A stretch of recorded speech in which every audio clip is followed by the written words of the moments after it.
جی السلام علیکم اسٹوڈینٹس، جی کیسے ہیں آپ سب؟ پہلے اردو کا لیکچر ہوا تھا، اب ہمارا اسلامیات کا لیکچر ہے. اور جیسے کہ آپ جانتے ہیں کہ ہمارا جو پچھلا چیپٹر تھا، ہمارا لیکچر تھا، وہ نماز جنازہ کے بارے میں تھا. ہم نے نماز جنازہ کیا ہوتی ہے، کیسے ادا کی جاتی ہے، اس کی کیا اہمیت ہے، معاشرتی اہمیت کیا ہے اور کیا وجوہات ہیں، اور یہ ہم نے ذکر کیا کہ وہ مغفرت کی دعا ہوتی ہے. ٹھیک ہے، ایک مرنے والے کے لیے جو میت ہے اس کی مغفرت کی دعا ہوتی ہے، جو کہ اجتماعی طور پر سارے مسلمان اکٹھے ہو کر پڑھتے ہیں. اور ہم نے بتایا کہ یہ فرض کفایہ ہے کہ جس میں کچھ لوگ اگر اس کو ادا کر دیتے ہیں تو باقی لوگوں کو وہ معاف ہو جاتی ہے. ٹھیک ہے، یہ ہم نے پڑھ لیا تھا، مکمل ہمارا چیپٹر ہو گیا تھا. آج ہمارا اگلا چیپٹر ہے حج اور اس کی اہمیت. ٹھیک ہے، حج اور اس کی اہمیت. ٹھیک ہے، حج اور اس کی اہمیت. سوال نمبر 2 نہیں میں نے بھیجا تھا؟ اچھا چلے میں بھیج دوں گی. صحیح، اگر نہیں بھیجا میں بھیج دوں گی، آج بھیج دوں گی دوبارہ. ٹھیک ہو گیا، نماز جنازہ کی ادائیگی کا طریقہ. ٹھیک ہے، میں بھیج دوں گی بیٹا، آج دوبارہ بھیج دوں گی اگر نہیں بھیجا تو. چلیں جی، اب ہمارا ہے حج اور اس کی اہمیت. ٹھیک ہے، اب آپ دیکھیں کہ حج کیسی عبادت ہے. حج جیسے ہم نے پچھلی عبادت میں ذکر کیا تھا جو نماز جنازہ تھا، ہم نے نماز کی بات کی کہ نماز جو ہے وہ کون سی عبادت ہے، وہ ایک بدنی عبادت ہوتی ہے. حج جو ہے یہ ایسی عبادت ہے کہ اس کو ہم مالی اور بدنی دونوں عبادت کہتے ہیں. بیٹا شارٹ کوسچنس میں نے اگر آپ کو کاپی پہ جو ڈائری دی تھی اسی حساب سے آپ نے کرنے ہیں نا. اگر میں نے ڈائری میں لکھنے کے لیے دیے تھے تو آپ لکھیں گے، نہیں دیے تو نہیں لکھیں گے. ٹھیک ہے، وہ دیکھ لیجئے گا ڈائری پہ. میں نے جب آپ کو شارٹ کوسچنس کروائے تھے اس وقت ڈائری جو دی تھی آپ نے وہی کرنا ہے. اگر لکھنے کے لیے کہا تھا تو لکھیں گے ورنہ نہیں لکھیں گے. ٹھیک ہو گیا؟ اچھا جی، اب دیکھیں حج ایک مالی اور بدنی عبادت ہے. مطلب دونوں طرح کی عبادت ہے، مالی بھی ہے اور بدنی بھی ہے. مالی کیسے ہے؟ مالی عبادت اس لیے ہے کہ اس میں مال خرچ ہوتا ہے. اب حج کرنے کے لیے حج جو ہوتا ہے، ہم جیسے آپ نماز پڑھتے ہیں، ادھر ہی آپ بیٹھے ہیں، آپ اٹھے ہیں، آپ نے اپنے گھر میں ہی نماز پڑھ لی ہے. ٹھیک ہے، کہیں بھی پڑھ سکتے ہیں نا، مسجد میں جائیں یا گھر میں پڑھیں. لیکن حج جو ہے وہ آپ ہر جگہ نہیں کر سکتے. اس کے لیے آپ کو بیت اللہ میں جانا ہے، اللہ کے گھر میں جانا ہے، اور ہر وقت نہیں کر سکتے. مخصوص ایام میں ہی آپ نے جانا ہوتا ہے، ذی الحج کے مہینے میں ہی، اور پھر آپ نے وہاں حج کرنا ہوتا ہے. اور وہاں جانے کے لیے ظاہر سی بات ہے کہ آپ کو ویزا لگوانا ہے، ٹکٹ لینا ہے، جو بھی اخراجات ہوں گے، آپ جہاں کہیں بھی ہوں گے وہاں سے پیسہ خرچ کر کے آپ وہاں جائیں گے. پھر وہاں پہ رہنے کا خرچہ، جو آپ نے کھانا پینا اس دوران، وہ سارے اخراجات ہوں گے. اس لیے آپ کا پیسہ خرچ ہوتا ہے. ٹھیک ہے، تو اس لیے ہم کہیں گے یہ ایک مالی عبادت ہے. مال خرچ ہو گیا، اس لیے ہم اسے کیا کہیں گے؟ مالی عبادت ہے. پھر اس کے علاوہ اس میں بدن بھی جو ہے اس کا بھی حصہ ہوتا ہے. کیسے کہ اب ہم حج کرنے جاتے ہیں تو ہم یہ تو نہیں کہ صرف ایک ہی جگہ پہ رک جاتے ہیں. ٹھیک ہے، ہم نے وہاں پر جا کر مختلف کام کرنے ہوتے ہیں. جیسے طواف کرنا ہے، خانہ کعبہ کا چکر لگانا ہے، نمازیں پڑھنی ہیں، کچھ نوافل ہوتے ہیں، شیطان کو کنکریاں مارنی ہوتی ہیں، مختلف جگہوں پر جانا ہوتا ہے جس سے ہمارا حج مکمل ہوتا ہے. اس طرح اس میں ہمارا جسم بھی، ہمارا بدن بھی اس میں جو ہے اس کا بھی حصہ ہوتا ہے. تو ہم کہتے ہیں کہ بدنی اور مالی دونوں طرح کی عبادت ہے حج. ٹھیک ہے، حج کون سی عبادت ہے؟ کوئی ہم سے پوچھے تو ہمیں پتہ ہو کہ حج مالی اور بدنی دونوں طرح کی عبادت ہے. ٹھیک ہو گیا، حج جو ہے وہ مالی اور بدنی عبادت ہے. پھر اس کے بعد ہے کہ جو ہے حج جو ہے وہ اسلام کا کون سا رکن ہے؟ تو 5واں رکن ہے اسلام کا حج. ٹھیک ہے، یہ 5واں رکن ہے، اور ہر انسان پر زندگی میں صرف ایک مرتبہ یہ فرض ہے اور صاحب استطاعت پر. یہ اسلام کا 5واں رکن ہے. ٹھیک ہے، اس کے علاوہ صاحب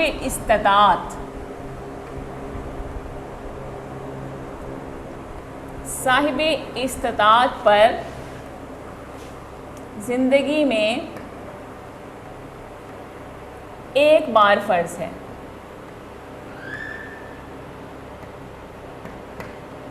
اب ہم دیکھیں گے کہ صاحب استطاعت سے کیا مراد ہے.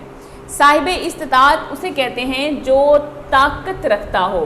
ٹھیک ہے, مطلب ایک انسان کے پاس اتنے پیسے ہوں کہ وہ حج کر سکے اور جسمانی طور پر بھی وہ مضبوط ہو کہ وہ وہاں جا کر تمام فرائض ادا کر سکے, تو پھر اسے ہم کہیں گے صاحب استطاعت, جو طاقت رکھتا ہو. ٹھیک ہے, صاحب استطاعت جو طاقت رکھتا ہو. تو ہر صاحب استطاعت پر زندگی میں صرف ایک بار فرض ہے, یعنی کہ بار بار حج کرنا فرض نہیں ہے. جب اس کے پاس پیسے ہوں تو ایک مرتبہ حج کر لے. لیکن ایک بات اور بھی کہ اس کا مطلب یہ نہیں ہے کہ یہ بڑھاپے میں جا کے, ہمارے ہاں ایک جو عام جو ایک طریقہ رائج ہے, جو لوگوں کے ذہنوں میں یہ بات ہے, وہ یہ سمجھتے ہیں کہ شاید جب ہم اپنے سارے فرائض پورے کر لیں گے تو اس کے بعد حج ہم پر واجب ہوگا. ایسا نہیں ہے.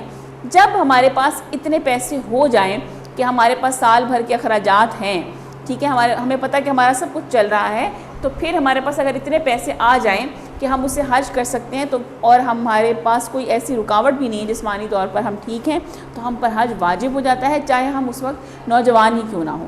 ٹھیک ہے, تو اس لیے حج جو ہے وہ زندگی میں ایک مرتبہ واجب ہے, فرض ہے. اور کس پر فرض ہے؟ صاحب استطاعت پر فرض ہے. اور یہ اسلامی ذی الحج میں جو ہے اس کو ادا کیا جاتا ہے. اور اس میں کیا ہوتا ہے کہ تمام مسلمان ایک ہی طرح کا لباس پہنتے ہیں, جس کو احرام کہتے ہیں. ٹھیک ہے, اس میں کیا ہوتا ہے, تمام مسلمان احرام باندھتے ہیں, ایک ہی طرح کا لباس پہنتے ہیں, اور ایک طرح کا لباس جس کو ہم احرام کہتے ہیں وہ سفید رنگ کا لباس ہوتا ہے, وہ پہن کر ایک ہی وقت میں بیت اللہ میں جمع ہوتے ہیں اور وہاں جا کر وہ جو حج ادا کرتے ہیں. ٹھیک ہے, اور جو شیطان کو پتھر مارے جاتے ہیں اسے کہتے ہیں کنکر مارنا. ٹھیک ہے, شیطان کو کنکر مارے جاتے ہیں.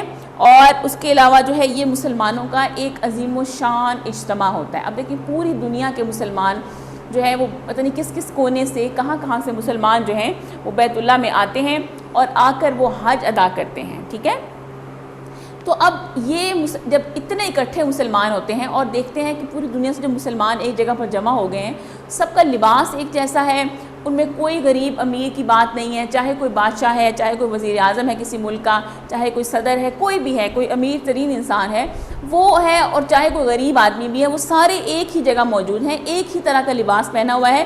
کسی کے جسم پر کوئی قیمتی لباس نہیں ہے, کوئی ایسی چیز نہیں پہنی ہوئی جو اس کی شان و شوکت کو ظاہر کرے, بلکہ سب ایک طرح کے لباس میں ایک ہی جگہ پر ایک ہی طریقے سے حج کرتے ہیں. تو یہ اس بات کا ثبوت ہے کہ مسلمان اللہ کی نگاہ میں سب برابر ہیں. اور جب ایک ساتھ اکٹھے ہو جائیں گے تو ان کے ذہنوں میں یہ نہیں ہوگا کہ ہم ایک دوسرے سے علیحدہ ہیں یا ہم امیر ہیں یا غریب ہیں. یہ مسلمانوں کی شان و شوکت کا اظہار ہوتا ہے کہ اتنی بڑی تعداد میں مسلمان ایک جگہ جمع ہیں اور وہ رنگ و نسل کی تمیز سے پاک ہو کر وہاں پہ موجود ہیں. وہ یہ نہیں سوچ رہے کہ یہاں پر یہ تو میرا ملازم تھا یا یہ تو میرا جو ہے وہ متحد ہے یا کوئی اور ہے, بلکہ ہر ایک وہاں پر برابر ہیں. اللہ کی بارگاہ میں وہ سب لوگ برابر ہیں. اور جب ایک انسان کا حج قبول ہو جاتا ہے تو وہ بالکل ایسے ہو جاتا ہے کہ جیسے وہ آج پیدا ہوا ہے. تو اس کے سارے گناہ معاف کر دیے جاتے ہیں. جب ایک انسان حج کر لیتا ہے اس کو اس قدر ثواب ملتا ہے کہ اس کے پچھلے سارے گناہ معاف کر دیے جاتے ہیں. ٹھیک ہے, تو اب اس بارے میں ہم تھوڑا سا اس کے مختصر سوالات کرتے ہیں کہ حج کا مفہوم بیان کریں. حج عربی زبان کا لفظ ہے جس کے معنی ہے ارادہ کرنا. ٹھیک ہے, اسلام کے 5 ارکان میں سے حج 5واں رکن ہے. مطلب اس کا لفظی مطلب تو یہ ہے ارادہ کرنا, لیکن آپ جانتے ہیں کہ اللہ کے گھر میں جا کر مخصوص انداز میں عبادت کرنے کا نام حج ہے, اور یہ اسلام کا 5واں رکن ہے. عازمین حج سے کیا مراد ہے؟ جو لوگ سفر کرنے کے لیے حج روانہ ہوتے ہیں. ٹھیک ہے, جو لوگ سفر کرتے ہیں حج کے لیے, حج کرنے کے لیے بیت اللہ کی طرف سفر کرتے ہیں, ان کو کہتے ہیں عازمین حج, یعنی کہ جو لوگ حج کرنے کے لیے جا رہے ہوتے ہیں.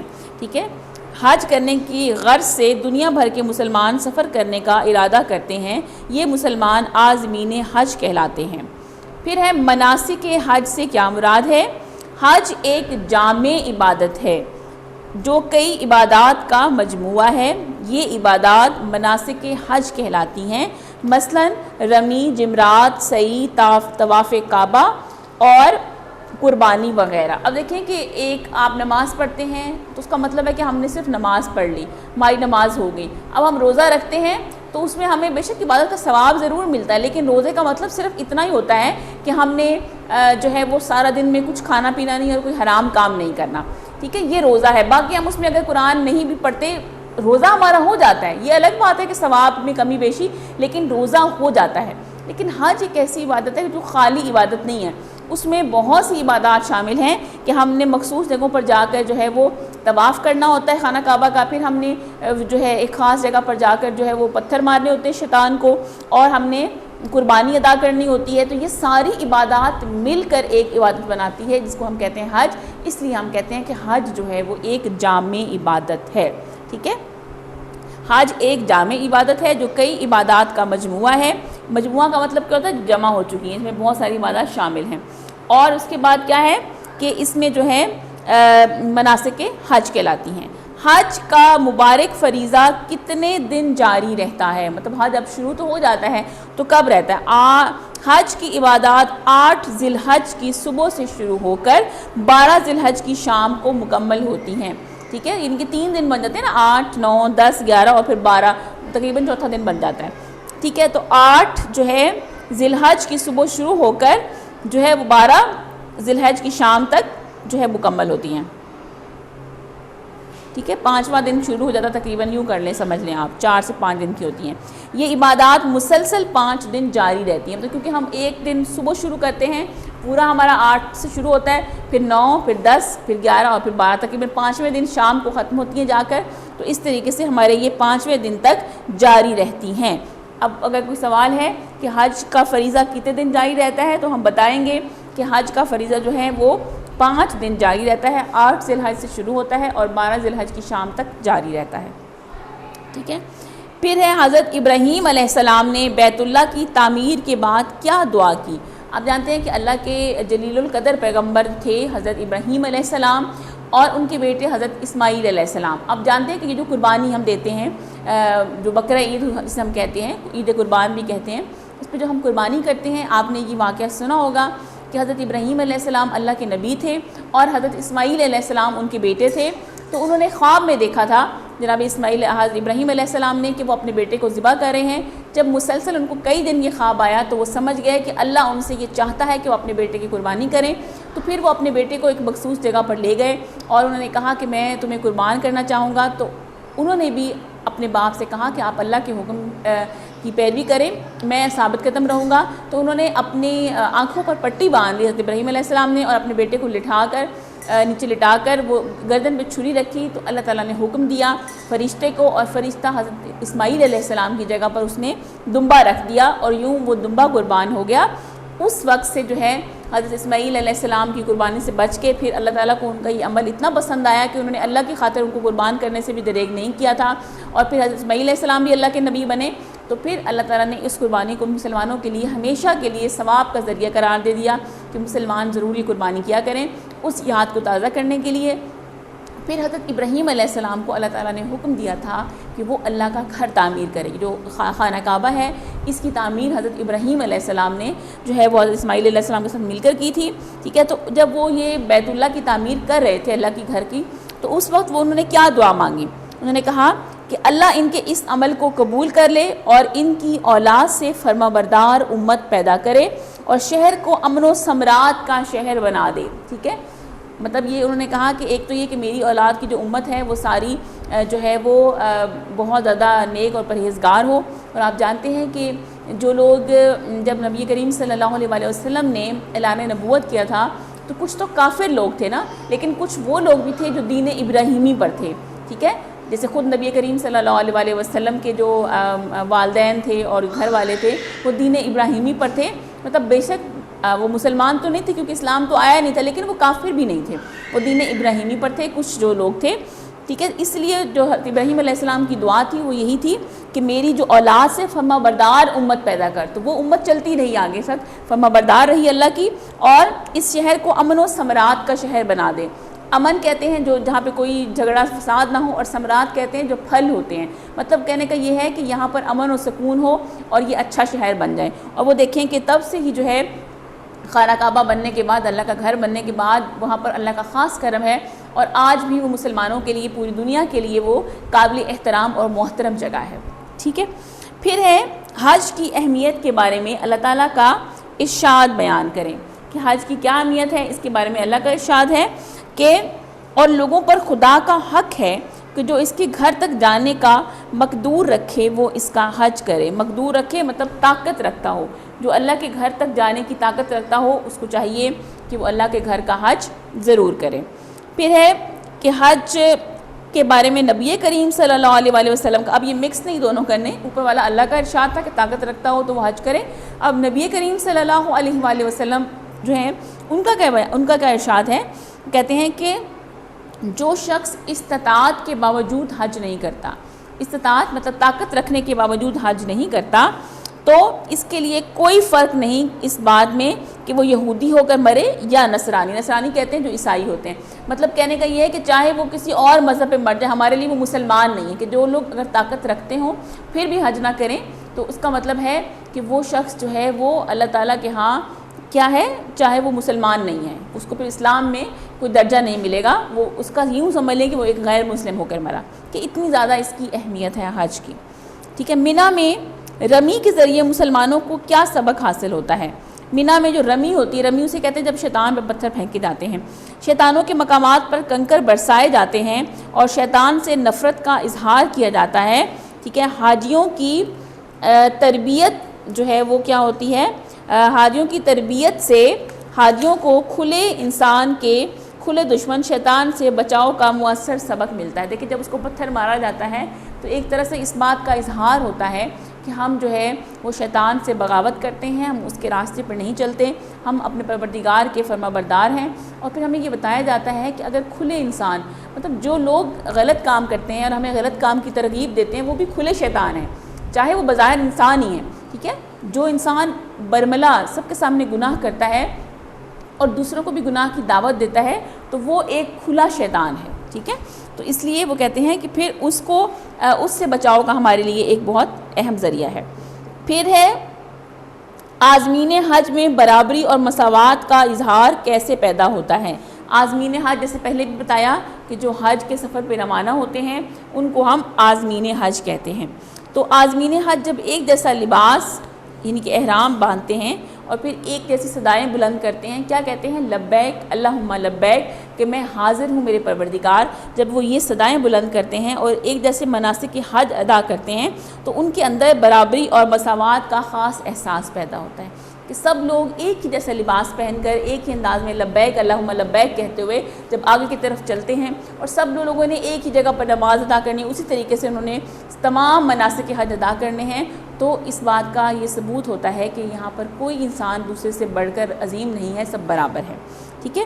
تو اس کے بعد کیا ہے، اگلا سوال ہے ہمارا کہ قربانی کرنے سے مسلمانوں کی کس بات کی تربیت ہوتی ہے؟ حاجی منی کے مقام پر جب سنت ابراہیمی کے مطابق قربانی کرتے ہیں تو ان کو ذاتی مال و دولت اللہ کی راہ میں قربان کرنے کی تربیت ملتی ہے. دیکھیں نا، اب ہم گوشت جو ہے وہ ایک جانور خریدتے ہیں پیسوں سے اور اس کو قربان کر دیتے ہیں، تو ہم نے اپنے پیسوں سے وہ جانور خریدا اور پھر وہاں پہ سب کو دے دیا جاتا ہے. ٹھیک ہے. جو وہاں پر قربان کر کے اپنے پاس نہیں رکھتے، وہاں پر دے دیتے ہیں. تو یہ ہمیں اس بات کا درس ملتا ہے کہ ہم اللہ کی خاطر، اللہ کی رضا کی خاطر اپنا پیسہ خرچ کر سکتے ہیں. تو یہ ہمیں تربیت وہاں پہ ملتی ہے حج کے ذریعے کہ ہم اللہ کی راہ میں اپنا مال کیسے خرچ کریں. ٹھیک ہو گیا.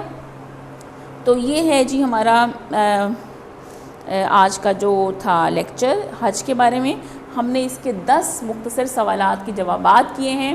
آپ نے یہ سارے سوالات کے جوابات یاد کرنے ہیں اور پہلے 5 جو ہیں وہ آپ کاپی پر لکھیں گے.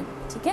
پہلے 5 مختصر سوالات کے جوابات کاپی پہ لکھیں گے اور یاد آپ نے سارے کرنے ہیں. ٹھیک ہو گیا. تو جو ہے امید ہے کہ آپ کو اس کی سمجھ آ گئی ہوگی. اب اگر میرا بیٹا کوئی سوال ہے اس حوالے سے تو آپ پوچھ لیں. ٹھیک ہے. پھر میں اس کو ایک دفعہ دہرا دوں گی اور پھر ہمارے لیکچر کا ٹائم ختم ہونے والا ہے. ہاں جی. کوئی سوال نہیں ہے؟ ٹھیک ہے. فی الحال بچوں کو کوئی سوال نہیں ہے. اچھا جی.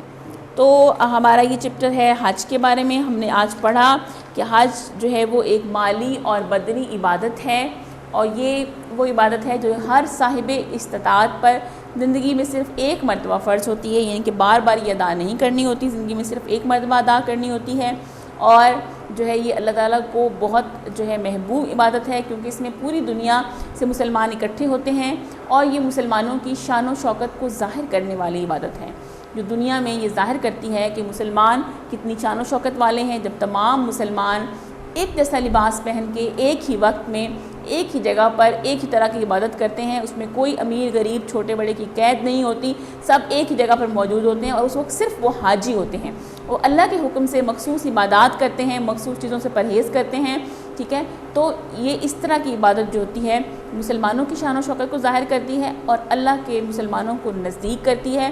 ایک مقبول حج جو ہے وہ اس کا بدلہ یہ ہوتا ہے کہ انسان جنت کے سوا کچھ نہیں، اور یہ بھی کہ جب انسان حج کر لیتا ہے تو اگر اس کا حج قبول ہو گیا تو وہ بالکل گناہوں سے ایسے پاک ہوتا ہے کہ جیسے وہ آج جو ہے وہ مادر شکم سے باہر آیا ہے، آج پیدا ہوا ہے، ٹھیک ہے۔ تو اس بات کا جو ہے وہ ہمیں سمجھ آتی ہے کہ حج بہت اہم عبادت ہے۔ پھر ہم کہتے ہیں کہ حج جو ہے عازمین حج سے کیا مراد ہے؟ عازمین حج وہ لوگ جو سفر کا ارادہ کرتے ہیں ان کو عازمین حج کہتے ہیں، اور یہ ایک ایسی عبادت ہے جس میں کئی عبادات ہیں، ٹھیک ہے، اور اس لیے ہم اس کو حج کو جامع عبادت بھی کہتے ہیں۔ یہ 8 ذی الحج کی صبح سے شروع ہو کر 12 ذی الحج کی شام تک جو ہے وہ جاری رہتی ہیں، تقریباً 5 دن بنتے ہیں، اور حضرت ابراہیم علیہ السلام کی سنت کو جو ہے وہ تازہ کرنے کے لیے اس میں قربانی بھی دی جاتی ہے، اور حضرت ابراہیم علیہ السلام نے خاص دعا کی تھی جب انہوں نے خانہ کعبہ کی تعمیر کی تھی کہ ان کی امت سے جو ہے وہ ان کی اولاد سے فرما بردار امت پیدا کر اور اس شہر کو امن اور ثمرات کا شہر بنا دے، ٹھیک ہے۔ اس کے علاوہ پھر اللہ تعالیٰ کا ارشاد ہے کہ جو شخص طاقت رکھتا ہو تو وہ بیت اللہ کا حج ضرور کرے، اور ارشاد نبوی ہے کہ جو شخص استطاعت کے باوجود حج نہ کرے تو پھر چاہے وہ یہودی مر جائے کہ نصرانی، اس سے کوئی فرق نہیں پڑتا، یعنی کہ پھر وہ اسلام میں نہیں ہے، ٹھیک ہے۔ اچھا جی، اگر ہاں جی بیٹا، اگر ہمارے پاس پیسے نہیں آتے ساری زندگی ہم حج نہیں کر پاتے تو کوئی مسئلہ نہیں، کیونکہ کہا ہے نا کہ یہ صاحب استطاعت پر فرض ہے کہ جس کے پاس پیسے ہوں اس پر فرض ہے۔ اگر ہم نہیں جا سکتے، ہمارے پاس اتنا پیسہ جمع نہیں ہوتا کہ ہم حج کر سکیں، تو پھر ہم پر حج واجب فرض نہیں ہے، پھر کوئی مسئلہ نہیں ہے، اللہ تعالیٰ معاف کرنے والا ہے، وہ جانتا ہے اس نے پھر ہم پہ فرض ہی نہیں کیا، اور نہ ہمیں ہمارے ذمہ اس کا کوئی گناہ ہوگا، ٹھیک ہے۔ جب پیسے ہوں گے اور ہم پھر باوجود اس کے نہیں کریں گے تو تب ہمیں سزا ہے۔ اگر ہمیں جو ہے وہ ہمارے پاس اتنے پیسے نہ ہوں کہ ہم حج نہ کر سکیں تو پھر ہمیں اس کی معافی ہے، ٹھیک ہو گیا۔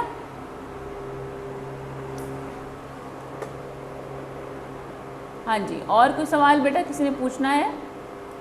ٹھیک ہے۔